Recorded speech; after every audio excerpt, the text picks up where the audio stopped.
My name is Sarah. I am 45 years old. 15 years ago, my life fell apart, but today I will share my story with you. I met David at a coffee shop. He was reading a book about mountains.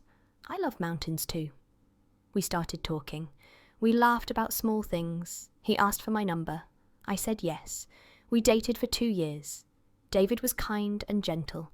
He remembered everything I said. He brought me tea when I felt sick. He listened when I talked about my day. We got married in a small church. My mother cried happy tears. David's father gave a beautiful speech. It was the best day of my life. We had one daughter. Her name is Amy. David loved Amy more than anything. He read her stories every night. He taught her to ride a bike. He never missed her school plays. David worked as a teacher. He came home tired every day, but he always smiled at us. We lived in a small apartment. It was not fancy, but it was ours. I worked at a library. I loved helping people find books. Life was simple and good. Then everything changed. One night, David came home very late. He said he had a meeting, but his shirt smelled like perfume. I felt something was wrong. The next week he came late again, and again, and again. He stopped talking to me. He stopped looking at Amy. He was always on his phone. One day I checked his phone. I know it was wrong, but I had to know the truth. I found messages to another woman. Her name was Rachel. They met at his school. She was a new teacher there. My heart broke into pieces. I confronted David that night. I showed him the messages. He didn't deny it. He said, "I'm sorry, Sarah." I asked, "Do you love her?" He said, "I don't know." Those words hurt more than anything. I said, "You need to leave." David packed his clothes. He left without looking back. Amy was 12 years old.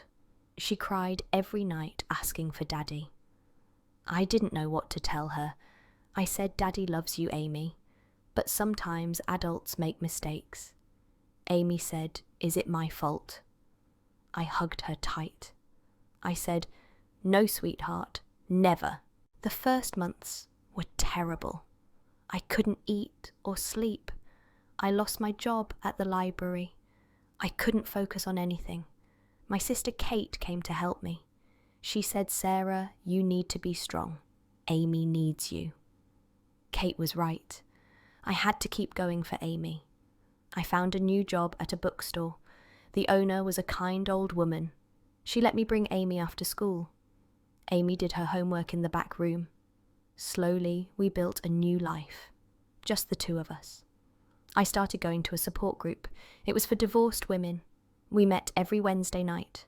There were 8 women in the group. Each had a different story, but we all felt the same pain. One woman named Jennifer became my friend. She said, "Sarah, pain doesn't last forever. You will smile again." I didn't believe her then, but she was right. I started volunteering at an animal shelter.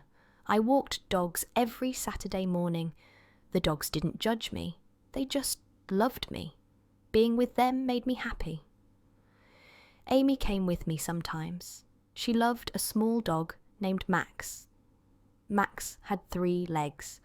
Someone had abandoned him on the street, but he was still happy and playful. Amy said, "Mum Max lost something too, but he's still okay." I learned a lot from that dog. 5 years passed. Amy grew into a beautiful teenager. She was 17 years old. She got into a good university. I was so proud of her. David sent money every month, but he never visited. He married Rachel 2 years after our divorce. I heard they had a baby boy. It hurt, but I accepted it. I moved on with my life. Then one day, David called me. His voice sounded strange. He said, "Sarah, can we meet? I need to talk to you." I agreed to meet him. We met at the same coffee shop, where we first met 15 years ago. David looked older and tired. He said Rachel left me. She took our son. She said I was a boring husband. I didn't know what to say. David continued. He said, "I made a terrible mistake, Sarah. I lost everything. I lost you and Amy. Now I lost them too. I'm so sorry." I looked at him carefully. Part of me felt sorry for him. Part of me felt angry. I said, "David, I forgave you long ago. Not for you, but for myself. Anger only hurt me, so I let it go. But that doesn't mean we can go back." David said, "I understand. Can I at least see Amy?" I said, "You need to ask her. She's an adult now." I talked to Amy that night. I told her about the meeting. Amy was quiet for a long time. Then she said, "Mum, do you still love Dad?" I said, "No, Amy. I care about him. He's your father. But I don't love him anymore. Amy said I want to see him, but I'm scared." I said, "That's okay, sweetheart. Take your time." Amy met David 2 weeks later.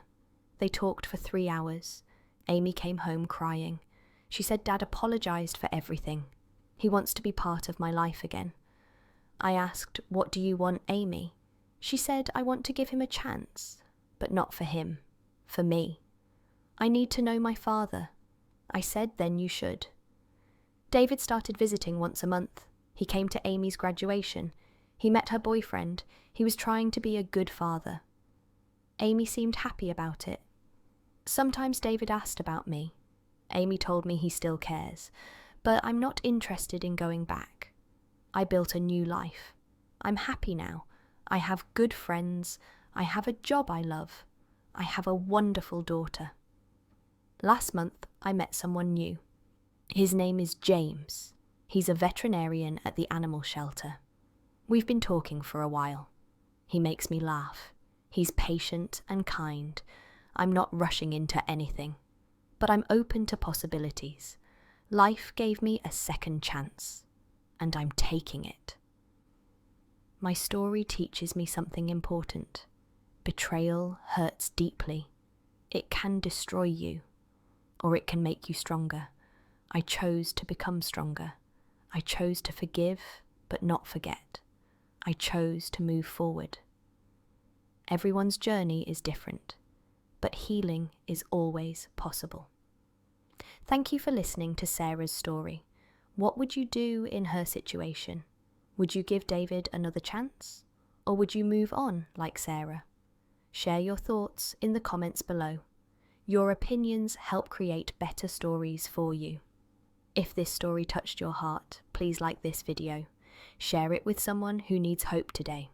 Subscribe for more inspiring English stories. Click the bell icon for notifications. Remember, every ending is a new beginning. See you in the next story.